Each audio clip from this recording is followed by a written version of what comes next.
Heading लगा लो ना, उत्तल लेंस द्वारा सूत्र का निगमन। उत्तल लेंस के लिए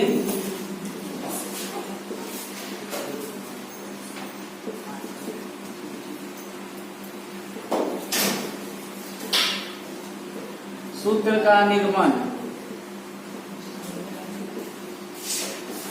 अभी उत्तल लेंस के लिए सूत्र का निगमन आएगा, दिमाग खराब करो तो आगमन आ समझ में आएगा। देखो इधर पहले फिगर समझोगे। ये हो गया हम लोग का उत्तल लेंस, यहाँ पे हो गया प्रथम फोकस F1 और प्रथम फोकस 2F1, और यहाँ पे हो जाएगा द्वितीय फोकस F2 और यहाँ पे हो जाएगा द्वितीय फोकस 2F2। देखो चाहे तुम वस्तु को F1 पे स्थित करा लो, चाहे 2F1 और F1 के बीच स्थित करा लो, कहीं पे स्थित करा लो, ठीक है।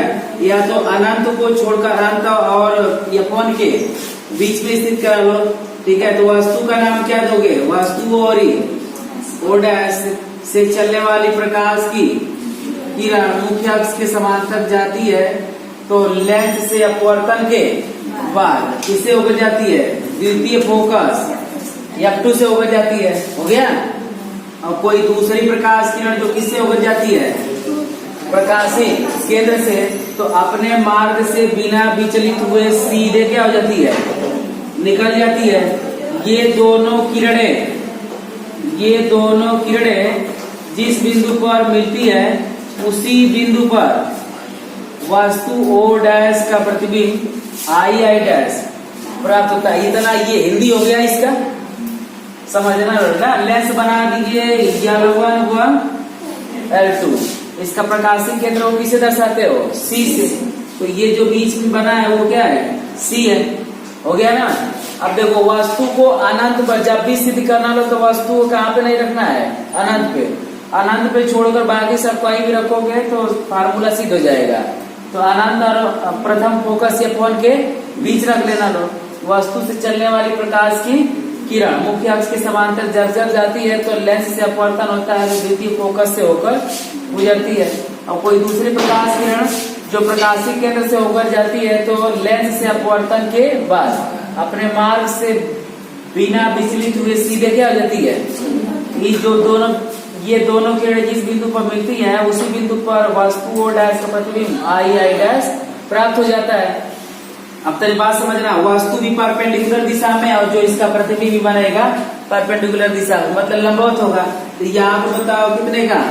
90 का। तो यहाँ भी बताओ कितने का? 90 का।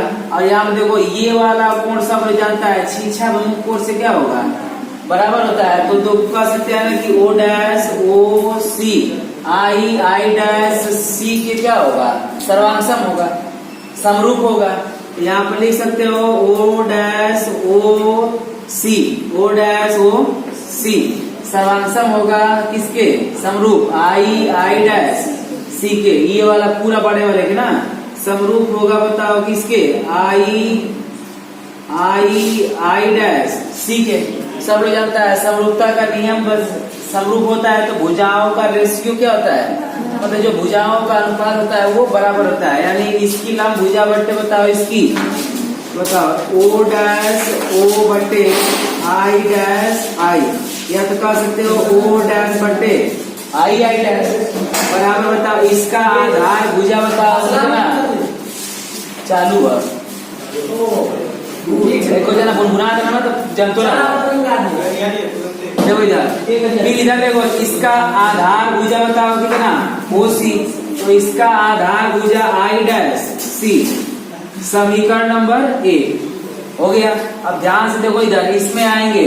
देखो एक त्रिभुज यहाँ पे एक तो L1 C F2 हो गया, एक तो I डैश F2। बताओ ये भी शीर्षा विमुख कोण से क्या होगा? तो यहाँ भी बताओ कितना है इसका? तो यहाँ भी कितना है इसका? 90। तो हम कह सकते हैं ना कि जो त्रिभुज L1 C F2, L1 हम दूसरा नाम नहीं रख रहे हैं, जान रहे हो किस लिए? यहाँ पे ABCD नहीं रखना क्योंकि यहाँ पे कुछ बिंदु इंगित है, तो रखने से कोई फायदा नहीं है। बताओ L1 C F2 सर्वांश और समरूप होगा त्रिभुज आई डैश F2 के, आई डैश F2 के, हो गया। तो भुजाओं का रेशियो क्या होगा, बराबर होगा, मतलब L1C बट्टे बताओ आई डैश, L1C बट्टे आई डैश बराबर इसकी आधार भुजा बट्टे इसकी आधार भुजा, बताओ CF2, हो गया ना आधार भुजा, और इसकी आधार भुजा बताओ आई डैश F2।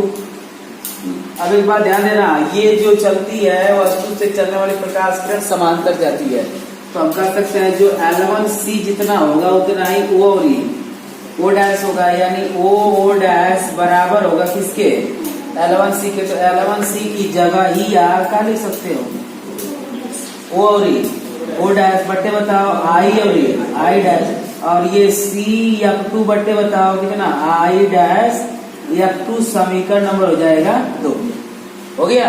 अब बताओ समीकरण 1 और समीकरण 2 से लेफ्ट हैंड साइड वाला क्या है, बराबर, तो राइट हैंड साइड वाला भी क्या होगा, बराबर होगा, ठीक है। यहाँ पर लिखेंगे समीकरण 1 व समीकरण 2 से, तो जब समीकरण 1 व समीकरण 2 से लिखोगे भैया, तो देखो OC बट्टा आई डैश C, हो गया ना। अब बराबर बताओ किसके, CF2 बट्टा बताओ कितना आई डैश F2, हो गया ना। अब बताओ, अब कुछ नहीं करना, आप थोड़ा सा ध्यान देना, लो फिगर में हम दूरी का मान रखेंगे। बताओ वस्तु की दूरी को किससे दिखाते हो, लेस से, इधर है तो किसमें रहेगा, माइनस में। इधर देखो यहाँ से यहाँ तक ये फोकस दूरी है, बताओ किसमें रहेगा, प्लस में। यहाँ से यहाँ तक फोकस दूरी है किसमें हुआ, प्लस में। और ये जो है भैया वो हो गई प्रतिबिंब की दूरी, बताओ किसमें दिखाते हैं, बी से, किसमें रहेगा, प्लस में, क्योंकि इस साइड में है। अब कुछ नहीं करना है, मान रखना है, थोड़ा ध्यान देखना। OC का मान हमें पता है, बताओ कितना। अब देखो आई डैश C का मान पता है, तो ध्यान देखो आई डैश C का मान पता है कितना, B।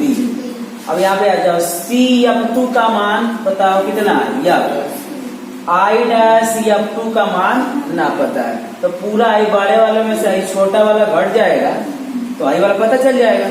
मतलब हम कह सकते हैं जो आई डैश F2 है, आई डैश जो F2 है, देखो आई डैश जो F2 है पूरा CF2 में से क्या घट जाएगा, अरे भाई देखो आई डैश C में से, यहाँ से देखो, यहाँ पे समझ लो, देखो यहाँ पे आई डैश है, यहाँ पे F2 है, और यहाँ पे C है। हमको हाई वाली दूरी चाहिए, ये वाली, तो पूरा बड़े वाले दूरी में से हाई वाली दूरी क्या कर देंगे, घटा देंगे, तो क्या बच जाएगा, ये वाली दूरी, हो गया ना। देखो इधर OC बट्टा आई डैश C और CF2 बट्टा, एक मिनट ना की साइड,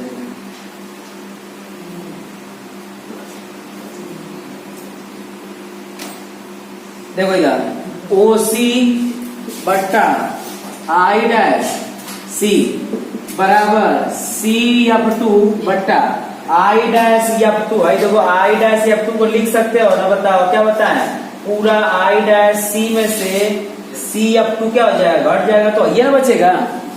समझ में आ रहा है, यहाँ पे आ रहा हो ना, आ रहा है ना, आ रहा है, देखो फिर से समझो, यहाँ पे C, यहाँ पे F2 घूम पंजो,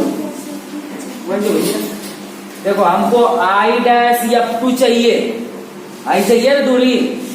अरे मान लो नालायक सब, ये पूरा 10 है, हो गया, और ये पूरा 4 है, तो बता आई कितना आएगा, कैसे पता चला, जब आई पूरा में से आई क्या किए हो, घटा दिए हो, तो आई डैश F2 पता चला ना। बताओ यहाँ पे आई डैश F2 को बताओ ले आने के लिए आई डैश C में से क्या घटा दोगे, CF2, क्योंकि ये दूरी नहीं ना पता है, हो गया ना। अब रख दो मान सब, देखो OC का मान कितना, माइनस का U, आई डैश C पूरा बताओ प्रतिबिंब की दूरी किसमें लोगे, प्लस में, इधर है, बराबर आ जाओ CF2 इधर है, किसमें लोगे, प्लस में, या आई डैश सी पूरा पूरा कितना v, सी अप टू बताओ कितना यप। बहुत आसान है, इसका इसमें गुणा कर दो, माइनस का यू भी, माइनस माइनस प्लस यप यू, इसका इधर गुणा कर दो कितना आएगा यू और अरे वी और यप चाहिए यप और वी लिख दो, हो गया। अब ध्यान से देखो इधर दोनों पक्षों में यप यू वी से क्या कर दोगे भाग, चाहे इधर देखो इसको इधर लिख लो, इसको इधर क्योंकि माइनस में और ये प्लस में है, बताओ यप यू माइनस का यू वी बराबर बताओ कितना यप वी। अब यप यू वी से दोनों पक्ष में क्या कर देंगे भाग, बताओ यप यू वी से दोनों पक्षों में क्या करने पर भाग देने पर, बताओ भाग दोगे तो यप यू वी बटे यप यू वी माइनस का यू वी बटे यप यू वी बराबर बताओ यप वी बटे यप यू वी। अब देखो यप वी से यप वी कट गया, यू वी से यू वी कट गया, यू यप यू से यप यू कट गया, तो क्या बचा 1 बाई वी माइनस का यहाँ पे 1 बाई यप और बराबर 1 बाई यू। इसको कर देंगे उधर और इसको कर देंगे इधर, देखो 1 बाई यू को इधर कर देंगे तो माइनस में आएगा और इसको उधर कर देंगे तो प्लस में आएगा, यानी 1 बाई या बराबर बताओ 1 by v minus 1 by u. अच्छा ये लेंस के लिए, उत्तल लेंस के लिए और अवतल लेंस के लिए दोनों के लिए सूत्र है, ठीक है। माना है मैं तुम लोग आराम से लिख लोगे। वस्तु और डैश से चलने वाली प्रकाश की किरण मुख्य अक्ष के समांतर जाती है तो लेंस अपवर्तन के बाद देखिए फोकस F2 से होकर जाती है। कोई दूसरी प्रकाश किरण जो प्रकाशीय केंद्र से होकर जाती है तो लेंस से अपवर्तन के बाद अपने मार्ग से बिना विचलित हुए सीधे क्या हो जाती है निकल जाती है। ये दोनों किरणें जिस बिंदु पर मिलती है उसी बिंदु पर वस्तु और डैश का प्रतिबिंब आई डैश प्राप्त होता है। अब बताओ मानोगे माना वस्तु की दूरी u, प्रतिबिंब की दूरी v, फोकस दूरी या, तब यहाँ से तुम आसानी से लगा सकते हो लोग, हो गया ना।